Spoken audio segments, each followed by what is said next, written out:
know how. Oh, so it went through, Talon, so I'm on. Okay. Okay. All right, take care. Bye. Thank you. Bye. Well, there you have it, folks.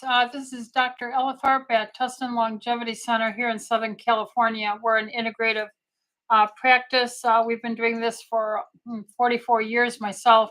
And we meet to try and look at your preventative needs and such like that to help you alongside your specialists that you may have, or we can manage most things on our own. But we had some technical difficulties. So I've lost 9 minutes in that I had to work through the technological challenges and get through. So anyway, here we are. I have the email. So if you're interested in any emails, you have to go to tlcdoctors.com and sign up for our newsletter, and that you want to get onto the site for our writing a question. So writing in a question like this. And so there's a link on the tlcdoctors.com for our newsletter. And when you do this, you'll get notification every week that we're doing this. Then you can type in your question at the link. You can use the YouTube here site to put in your live questions. So I see we've got some questions coming in already. So I'm going to answer the live one first. So Jennifer is asking, a friend almost finished with chemotherapy for throat cancer, had to stop because of low platelets. Would IV vitamin C help? How would it help? And is it safe during chemo? Well, we've always, for many decades, used high-dose vitamin C therapy alongside of chemotherapy, radiation therapy. In general, oncologists tell their patients not to do this because it isn't studied. So they'll make the judgment, since there's no study formally published. There are, but they're not published in journals that are read by most of the standard oncological practicing physicians. But they'll say not to do it. But in general, there are patients who go to clinics that will provide the nutrient immune support and detoxing support for them along their chemotherapy, and they will get these high-dose vitamin C, chelation therapies, and the like. We do this to try and help the patients maintain a healthy baseline when they're off their chemotherapy. So we restore their immune system so that they don't miss and have to stop their therapy. So often they're trying to pulse these cancer toxic chemical therapies to try and have a metered rate at which they're killing them off. If you have to stop it because you're getting so many collateral damage and your own immune system failing, you're starting to lose the war, so to say. So we believe and have seen, and my experience here for all these decades, is that high-dose vitamin C is a tremendous immune support, very helpful in your healthy cells, restoring their capacity to function and do their normal duties, including your bone marrow. So I would recommend that you find a good integrative doctor. I would share that with your oncologist that you're doing it. If you go on the internet and you look up Dr. Thomas Levy, Levy, he's both a lawyer and a medical doctor, and he has written books and very supportive of high-dose vitamin C. If you look up the Riordan Clinic, it's RIORDIAN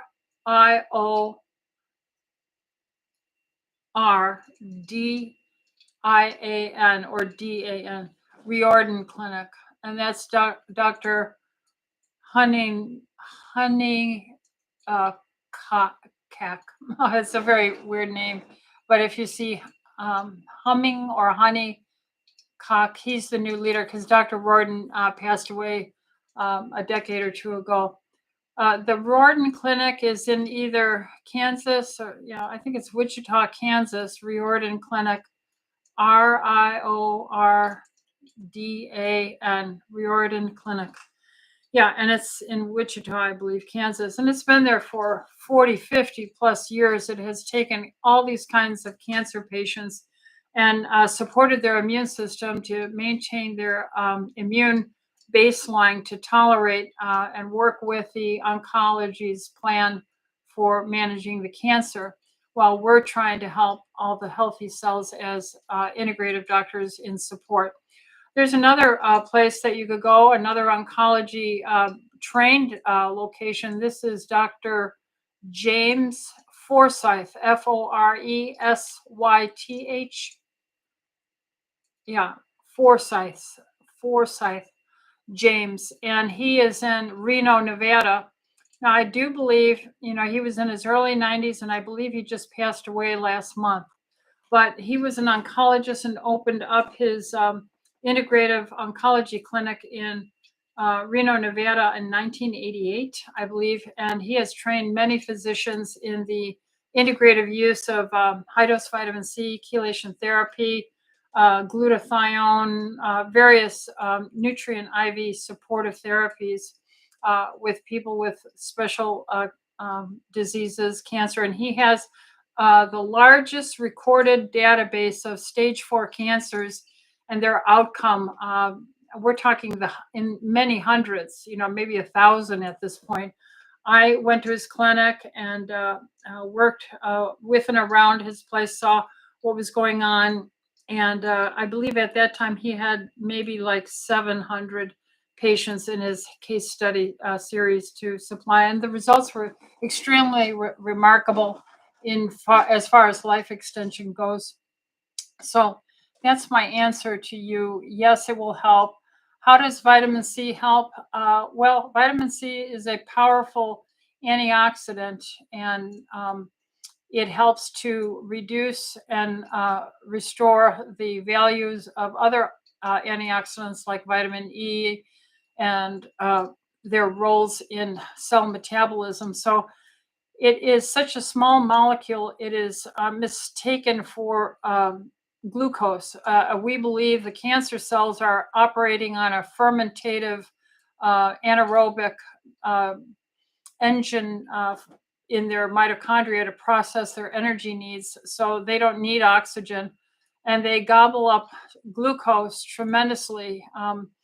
They're very inefficient in that sense, where a normal healthy person with good blood supply has a good oxygen, will take in glucose, and one molecule will produce like 36 ATP energy units, where the fermentating cancer cell will take up a glucose and only make 2 or 3 energy units. So these cancer cells suck up sugar, and since vitamin C looks like sugar almost identically. In fact, if you take a high dose vitamin C IV and then you do a finger prick for glucose, as if you were a diabetic checking your blood sugar on a finger prick, it'll read the vitamin C now in your blood in the 300s, because we get your millimolar levels up to that range so it can flood all your cells. And when it floods the cancer cells, it takes it up and high dose vitamin C requires catalase, which you have all over your body in every cell, to help handle it, because it produces hydrogen peroxide, H2O2, and that's part of the antiviral, anti-cancer, antibacterial effect of metabolism of vitamin C. But all cancer cells don't have catalase, so that those cells who just drink in the vitamin C can't process it safely, and so they wind up getting oxidatively killed. And that's the killing mechanism of vitamin C, only in the cancer cells operating under anaerobic fermentation type scenario. So that's how that is. Let's see. Christina says, hi, Dr. Rita. What can I do for eczema on the eyebrows? Well, right off the bat, I would get the clinician's preference oils, parent essential oils. And by parent essential, we mean the only human 2 essential fatty acids, which are excuse me, I said a curse word there, EPA, which are linoleic acid and alpha linoleic acid. Those 2 essential fatty acids are the only fatty acids that help make the cell membrane and make healthy skin and nice tight junctions and good skin connections, cell membranes. When you don't eat enough egg yolks and meat and chicken and pork and eggs and egg yolks, these things, then you don't get enough linoleic, alpha linoleic. You can get some in seeds, but in general, we get it from the animal kingdom. And we uh, then don't have enough for healthy cell membranes, and it makes your cells weaker to succumb to any insult or disease or damage. So let's say you have inflammation in your gut from having the American standard diet, and then you have a lot of holes poked in the lining of your gut. You know how I always show this picture of the broken cell membrane there, and then the healthy cell membrane. So this is the broken one, and that's the healthy one.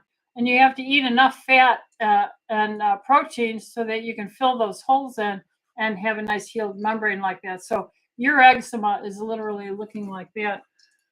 So if you could become a carnivore for a couple of months, that'll greatly help you. And I mean a strict carnivore for a couple of months. Find out your blood type. But the parent essential oils will give you that alpha linoleic and linoleic acid to help the junctions of those things that meet together hanging in the cell membranes. And just rub that. So it comes as a liquid, clinician's preference oil, and it comes as capsules. I have the capsules at home. And so if I ever have an itch or a dry spot on my skin, I'll just pop with a little needle one of my capsules, and I'll put a drop or two, just like a moisturizer, so my skin doesn't look like old ladies' 70-year-old skin. I'll put it on. My eczema runs in my family. My mother had this, and so that's what I did, especially when she was in her late 80s before she died. We would do this, and her skin was pristine before she passed. Not one bed ulcer for all the time she had stuck laying in the bed. So yeah, it's called clinician's preference oil, liquid, or get the capsules. I take the capsules every day of my life. I take 4 of them, and I eat mostly as a carnivore. I usually only eat 1 meal a day, and that's how I would do it. And I would just rub it on your elbows, wherever the eczema is. Okay, eyebrows, anywhere. Okay. Let's go to some of the internet questions we have here. Patty says, my 23-year-old daughter has been having cold sores recurring every month since October. The sores have been spreading to around the eyes, eyebrows, and neck. Now that's unusual. And let me read on. Pain has been very severe. She has been to the urgent care twice, so she's seen medical doctors. Both times, the doctors wouldn't listen to her and prescribed antibacterial drops, oral medicines. It appears she needs antiviral medicines. Please help her. Well, I don't know who, she's 23. Blood type matters. I like to know blood type because it helps me get a better idea about your body's ability to digest and make food your medicine. A's as a class don't digest as well, so they have much harder time making food to become their medicines.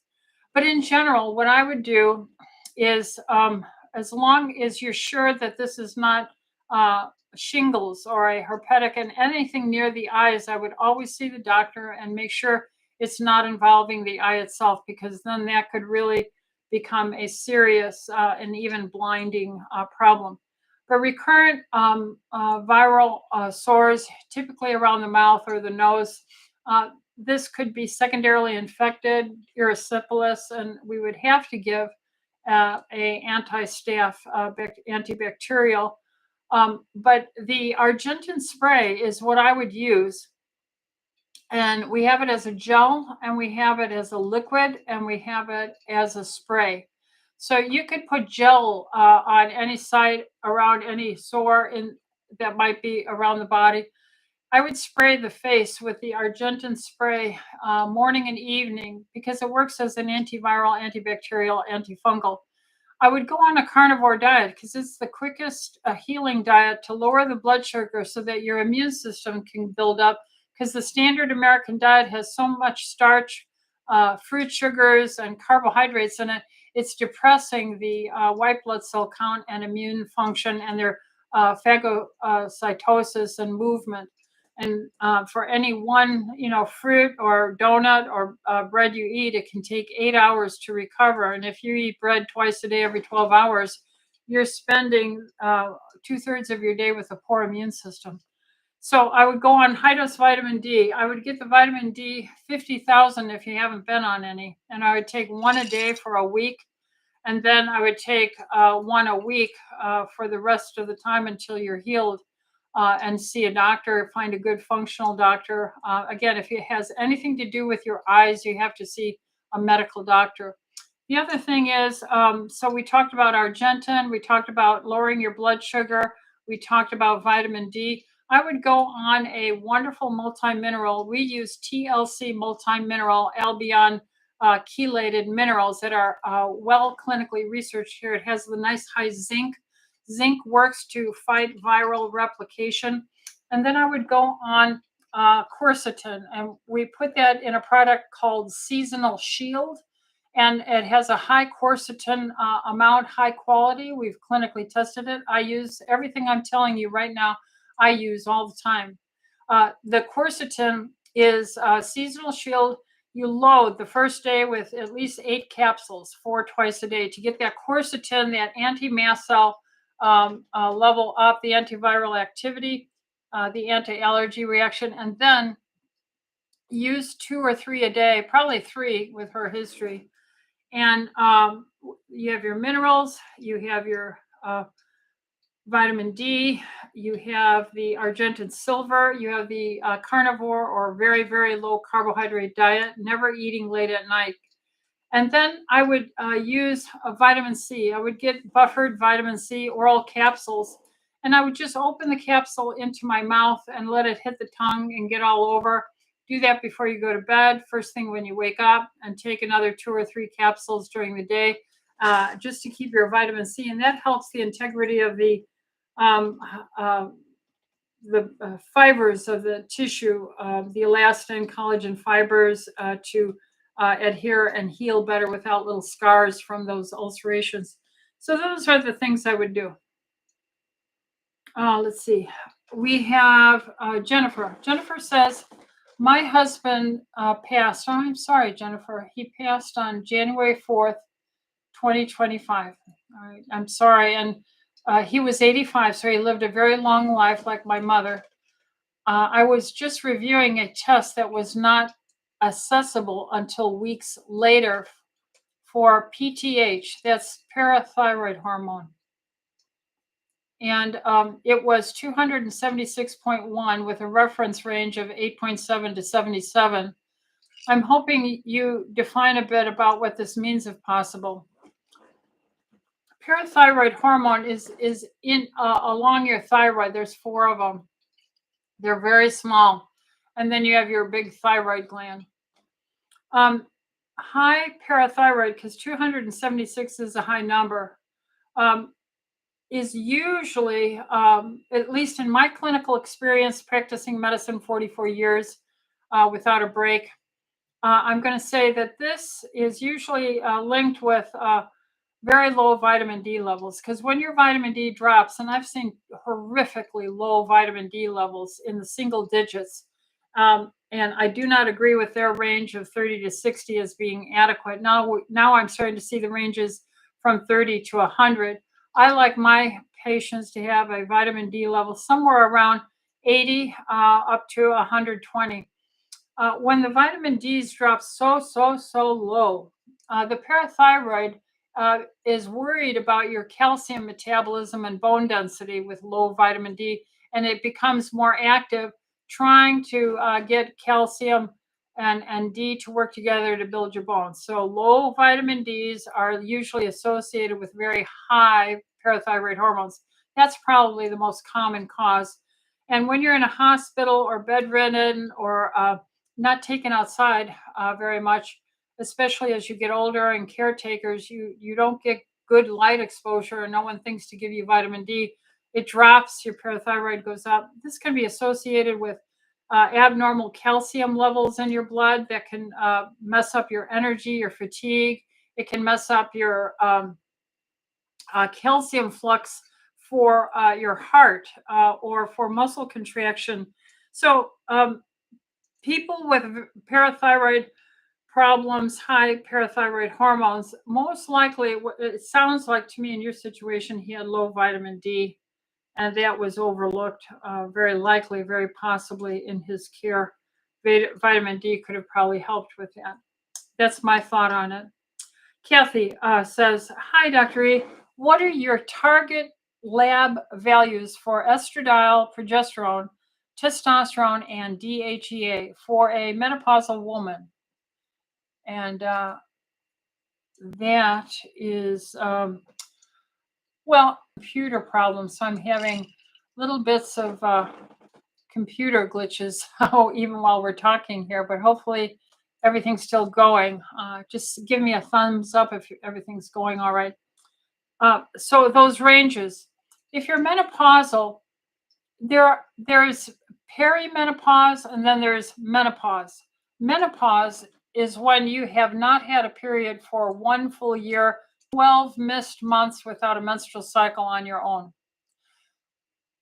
Perimenopause is that period of time when you start noticing that your menstrual cycle is not behaving like it normally does every month. You might skip a month, or it might get further apart, or then you might have multiple menstrual cycles. It becomes irregular. And then it might become regular for a while, and then it becomes irregular. And this can go on and off for years. So it becomes very hard for doctors during that time around perimenopause to help you. And you need to see your doctor more often to effectively understand your needs, because not every woman needs the same amount of hormones. That's why I prefaced it with this statement. I get along with low estradiol levels. I can have an estradiol level at 50, 60, and I don't get hot flashes or night sweats. My progesterone levels can be 4 or 6, and I sleep like a baby. My bone density is good. My mental acuity and memory recall is very sharp. My immune, my heart health, my bone health, all is excellent. So for a menopausal, oh, Christina, you said, all right, everything's working. Okay, good. Thank you, Christine. So if a woman is having hot flashes, night sweats, still having mood that might be down, or joint pains often show up with menopause, vaginal dryness, maybe some night sweats or hot flashes, then, and her hormone level is estradiol of 50, maybe she needs 100. I have some women that feel only good when they're at about 100 to 150 range, and then yet a fewer that really need to be closer to 200, 250. So you see, that's what medicine is all about. It's you and your doctor working together to find out what works well for you. I can subside on the lower ranges. The progesterone, I really clearly like it to be 4 or higher. Now, what's the top high for a progesterone? I don't think there's any real top high that I've ever seen that is a problem. Most women do fine. Anything above a 4, I feel comfortable when if their estrogen levels are like 100. I really want that progesterone to be closer to 6 to 10 range. So as the estradiol goes up, I want the progesterone coverage to go up. So for me, I'm down here at maybe 50 and 4 to 6. Maybe another woman will be at 80 to 100, and she'll be at 6 to 10. And yet another woman will be at 150, and her progesterone will be at 24. And then finally, I have some that are on like Wiley protocol, and their estradiol can go up to 300, and their progesterone, to 40 or 50. So, and this can vary a little bit, mostly in the early onset of menopause or perimenopausal area. Once you get to my age, I'm on a fixed dose. I don't change. Nothing changes. So once you're not making any of your own hormones, then you stay on your fixed dose. It's during that early 40s, mid 40s, early 50s that it's hard for a doctor to figure that out. I hope you understand that. Kathy. Testosterone and DHEA. Look at, you have to understand the ranges, the cheat sheets for the stupid kids and stupid doctors, the cheat sheet there, those ranges are typically all going down, down, down. So when I say this over and over again, back in 1993 or 94, I did my own hormones because I was starting menopause way too early. Uh, because when I was in the 1970s, late 70s, I was starting to see women in menopausal clinics, and they were in their late 50s, early 60s, just starting menopause. So people were healthier with their own hormone production for many, many, many more years. But by the time 1990 rolled around and I was already hitting 40, 41 and having menopausal symptoms, it must have been the stress of practicing medicine in my life. So I did my hormones, and my testosterone level was 93. Today, if you look at a range for a woman at 42, 41, and you look for testosterone, it's dropped down to 7 to 47 or 7 to 67. It's like everything's sinking and dropping off as we're all aging and drying up like dried prunes. I'm in my workout clothes, so I'm going to go work out after this with my husband. And you can see that I want to use my muscles. So my testosterone currently is 170. So I like upper ends of the testosterone. Now, if you get it too high, some women get breakouts, acne. And my DHEA, again, that's ridiculously low. When you're a teenager and you start getting all your full hormone and healthy complex defined as sexual maturity, you're going to have DHEA levels of 5, 6, 7, 800 at least on your own. So I keep my DHEA level somewhere around 700, 5 to 700. And the testosterone comes from my DHEA. So DHEA will eventually work down to become my testosterone. So I don't use any topical cream or patch or anything like that. God forbid any pellets. I don't believe in that synthetic way of sticking it under your skin. So that's the range for testosterone and DHEA. Okay, Kathy. Now, Vivian, what do you recommend for fevers and headaches? I've been reading most pain relievers are causing serious adverse effects, even acetaminophen. Yes. Well, the best thing is to never have a fever or get headaches. So how's the best way to avoid that? Water, wonderful, wonderful water. So you got to keep your water in your glass and your straw and your. I have my analemma wand in here to have my cell membranes have great electrochemical energy. Analemma, ANALEMMA. You can look that up. The electrochemical energy charge of we are all electrochemical beings. Every bit of our consistency, it says in Colossians, we're held together. Our being is held together by God's word, Jesus Christ himself. And so this energy is electrochemical, attracting molecule to molecule. And H2O has a organized state and a disorganized state. And most everything is disorganized. But when you organize it, see if I can get this real quick in this thing here with that spinning, as soon as I stop the vortex on my water machine, my vortex generator, it organizes my water. Anyway, so you can see the vortex in there. So I drink organized water. And that means every membrane around my cell, all the cells in my body from my brain to my toe, have water molecules in a liquid gel, you might say, electrochemically stronger, more energetically delivering potential phase, so that I have more endurance, that I have more energy, and I sleep better, and I heal quicker. But you have to drink it in order to be help with it. So you got to, how many pounds are you? Cut it in half. That's how many ounces you should aim for every day. So you don't want to have a headache. Very often it's chronic dehydration. Number two, exercise. Blood flow is challenged with age, standing up, the hydrostatic, orthostatic pressure from your sympathetic, parasympathetic system. Everything's got to work like a symphony. So if you don't exercise and you're just taking out of your checking account of health from your birth and development into adulthood, and you're not putting any deposits back into your checking account of health, like exercise, like water, like having time restricted eating, so your stomach has a totally empty stomach for a good 12 hours or more a day, uh, that you get a good night's sleep to repair. You don't eat past a certain time. I would, the older you get, the sooner you should quit eating. So older people above 60 should eat between 7 a.m. to 3 a.m., 3 in the afternoon. If you're young and busy, I can see you rushing off, skipping lunch, breakfast, and then just having lunch and early dinner, but never, never, never, never a late dinner. Nothing really past 6.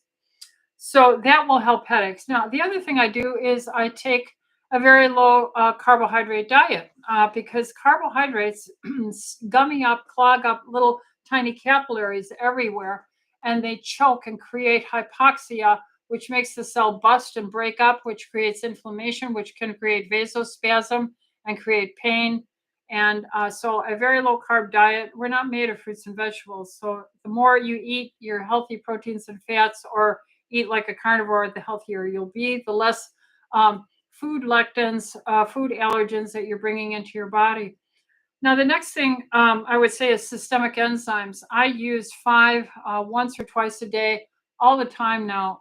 In my 70s, I got to have it so that I don't get sore and achy. In fact, I got to pick up some from the supplement department tonight because I'm going to exercise right afterwards, and I'm going to have some tonight as well.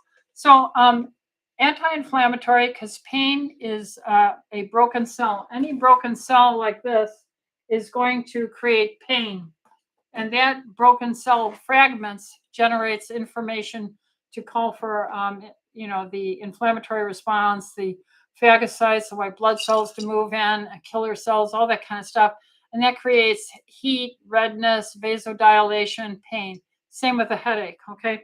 So enzymes, water, exercise, don't eat late, try and get away from food allergens, eat more carnivore-like, get a good night's sleep, be well hydrated. You might look into getting energy water, organized, structured water. That video by Dr. Pollack, Pollack, structured water, electrically structured water. It's absolutely a must. You should see it if you want to live a long, healthy life. What's the next question? Carl says, you're as constant as the North Star, Dr. E. Well, praise the Lord.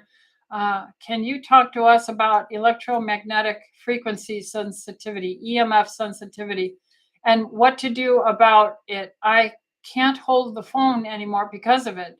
The instant inflammation, the chronic inflammation response syndrome, called CRIS syndrome, the EMF CRIS syndrome, CIRS, chronic inflammation response syndrome.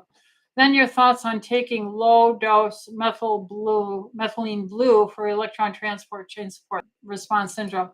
Then your thoughts on taking low dose methylene blue for electron transport chain support. Thanks. Well, we're in a sea of energy and signals, okay? And they're passing through you right now.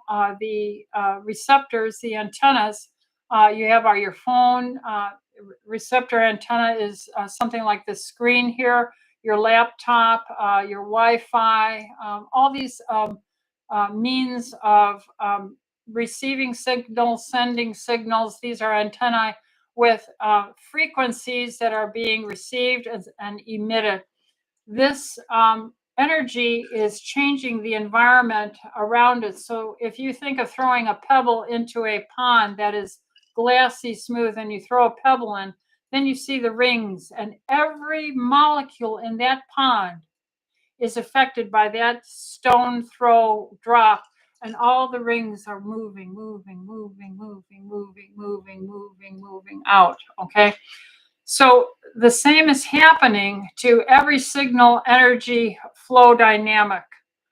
And the study of its safety is as bad, you might say, as the lack of study on the safety of mRNA injections, okay, and other injections to allegedly prevent infections from viruses.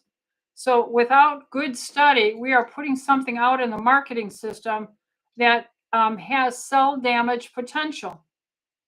Now, we call this chronic uh, chronic hypersensitivity syndrome, something like that, CHS, chronic hypersensitivity syndrome to electromagnetic waves or frequency. Um, yes, so if you understand, you are, just like I was saying before, you are molecules that have electrochemical bond um, rules and regulation that connect you to the next molecule. And if you understand that this cohesiveness can be disrupted by an energy force like an atom bomb, and you're turned into dust, you're vaporized, or it can be done on a lower frequency over a longer period of time, and you break apart slowly. So that's really the same thing from an energy interpretation. Therefore, what can you do? There is a guy by the name of what is his name?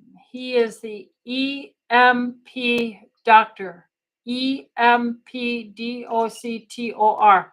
He has a YouTube series, and he can tell you how to get Faraday cloth and put it over your bed, all around your bed and under your bed, so you're sleeping in a Faraday cage, and you won't get any electromagnetic energy. You can put this cloth over your car. So if electromagnetic energy bomb went off in the atmosphere and had a pulse, it wouldn't blow out the electronics in your car. He can teach you how to do it to your home, make your home electromagnetic potential damage safety. So he is a physics teacher. So he's called the EMP doctor, and he has a whole YouTube series.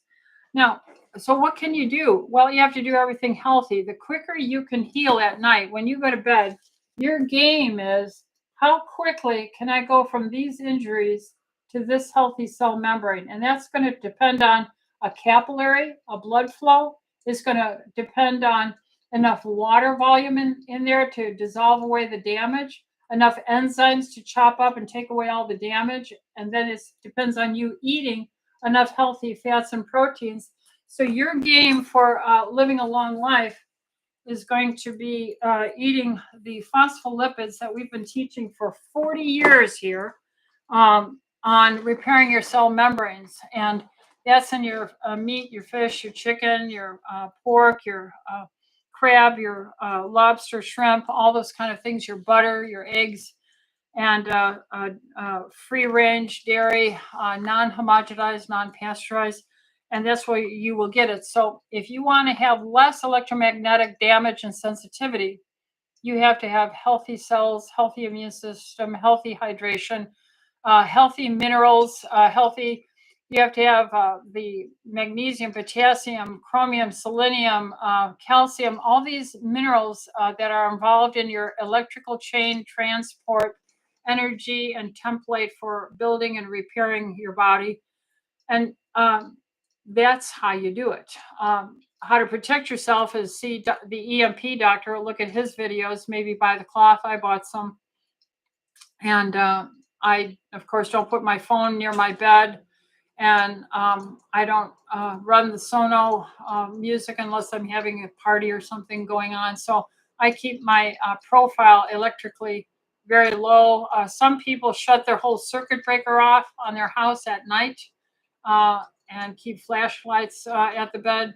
There's many philosophies. The EMP doctor guy will give you some good advice there. Hopefully that helps you, Carl. Christine says, hi, Dr. Ellithorpe. My friend who had cancer is encouraging me to do a 72-hour fast. I know you are a fan of fasting. My question is, what supplements do I need to take when I do a fast? Is it okay to drink bone broth? No. During a fast, would a 24-hour fast be beneficial? Yes. I don't know if I can do a 72-hour for my first time. Well, I worked up to it too, Christine. So I think the longest I did was a 5 or 7 day fast, and that's while I'm still working and doing my workouts. Last time I did it, though, I felt particularly tired. Could have been a cold or allergy passing at that same time. So I've limited my fastings down to 72 hours now that I'm in my 70s. So, um, yes, I think they're healthy. And yes, I do think it helps your body to cleanse and detox. And how often you do it really is how well you feel doing it. I pretty much live on a one meal a day lifestyle, and I will often I'll not eat that one meal, and then suddenly there I am, a day and a half without eating, without even trying. So that's the world I live in. So I'm either eating only one meal a day and doing a consistent 22-hour, 21-hour fast all the time, and or I'm doing a 36-hour fast, at least weekly, probably once a week, and then in a month maybe I'm doing a little more, like uh, a 2 day fast once in a while. But you have to work up to it. I take all my supplements. There isn't a supplement I don't take on my fast, except the digestive enzyme. If I'm not eating anything, I'm not taking my digestive enzyme.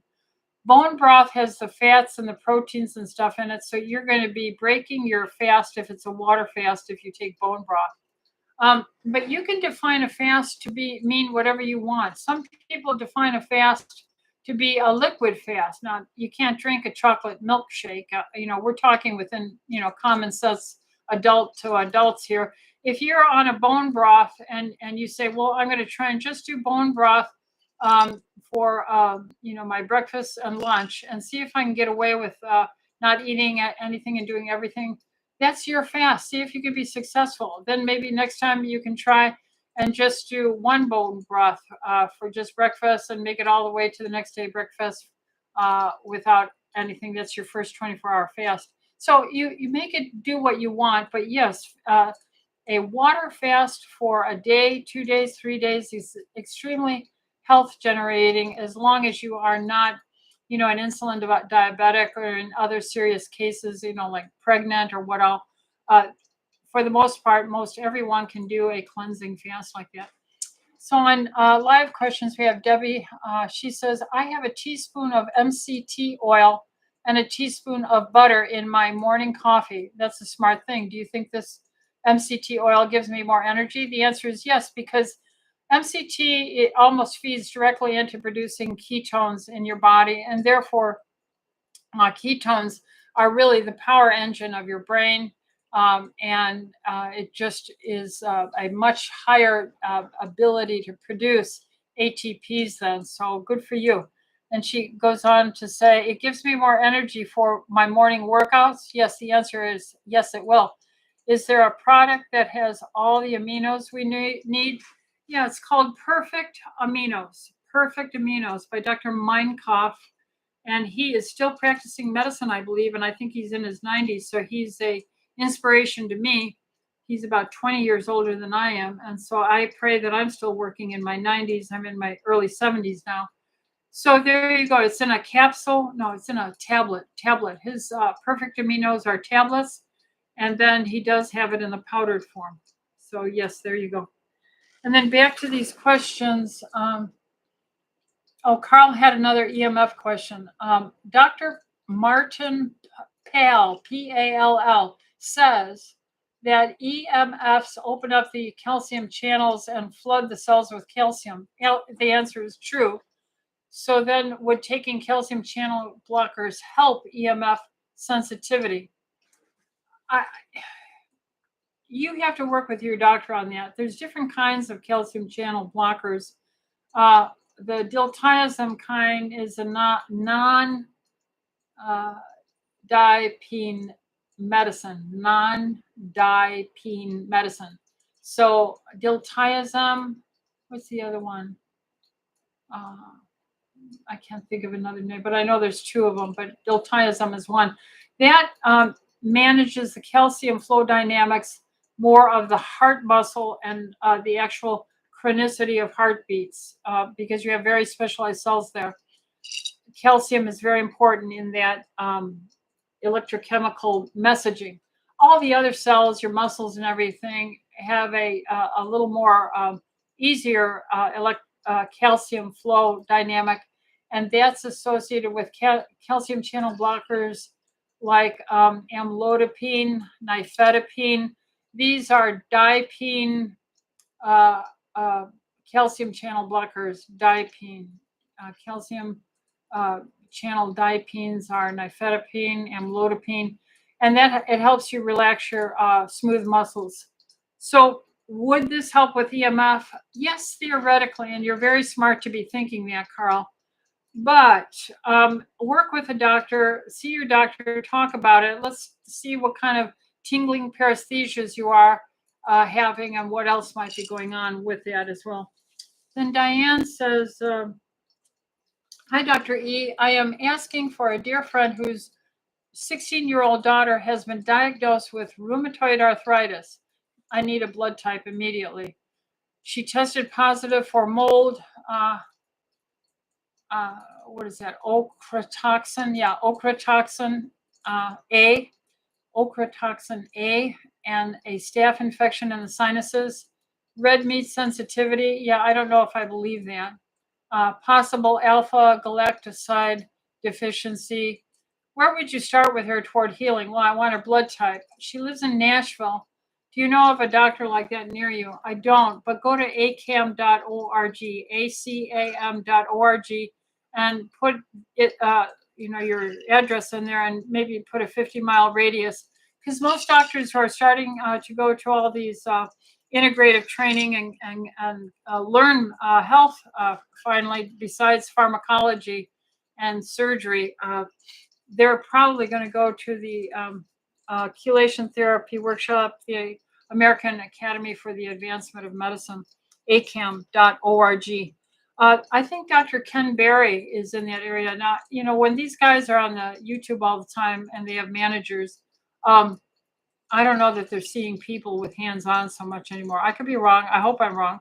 But I started to get, I've been doing this 44 years and long before Dr. Berry or any of these guys. So I want a doctor who has hands-on experience and does that every day, if not at least most days of the week. And let's see, the next question is, what would I do for her? So I would get her blood type. I'd put her on a carnivore diet. She could, if she's truly afraid of eating meat, then she could have all the fish and all the turkey and all the chicken and all the lamb and all the ham and all the bacon and all the eggs and all the shrimp, all the lobster, crab she wants. And then I would put her on systemic enzymes on an empty stomach, like Vitalzyme or Vascuzyme, systemic enzymes. And then I'd make sure she drank half her weight in ounces of water every day. And get her vitamin D, get a multi-mineral in her, and have her take a digestive enzyme whenever she eats food, because it's most likely that she's a blood type A. And then all these other things tend to clear up. You could give her Argentine silver nasal spray for her sinuses, and that's also helpful for the fungal infections. Jackie says if somebody had a TIA, transient ischemic attack, what would you put them on? Baby aspirin, nanokinase, serrapeptase, other? Well, I have to follow the standard protocol of management for this and get a neurology referral, get a brain scan or an ER visit, depending on the situation. Once the patient is stabilized and has received the standard of care treatment, which usually involves a baby aspirin, which involves maybe a blood pressure control medication and follow-up testing with a neurologist, yes, I would put them on this low-carb, adequate hydration, systemic enzymes, not eating late, exercise routine, both cardio and weightlifting, tracking their insulin, their triglycerides, their hemoglobin A1C, their fasting blood sugar, their inflammation measures like sed rate and HSCRP. I would do a heavy metal challenge on them to see how many heavy metals are clogging up all their circulation. I'd put them on EDTA chelation therapy immediately, once a week. And that's how I would start to treat them. And I think that's about all I can get to, folks. It's 7 o'clock, and I have to get to my workout now with my husband, and then we will get the last 4 questions next week. Okay. God bless. Take care. Check, like, and subscribe if you're benefiting from this. Like and subscribe. Okay. God bless. Thank you.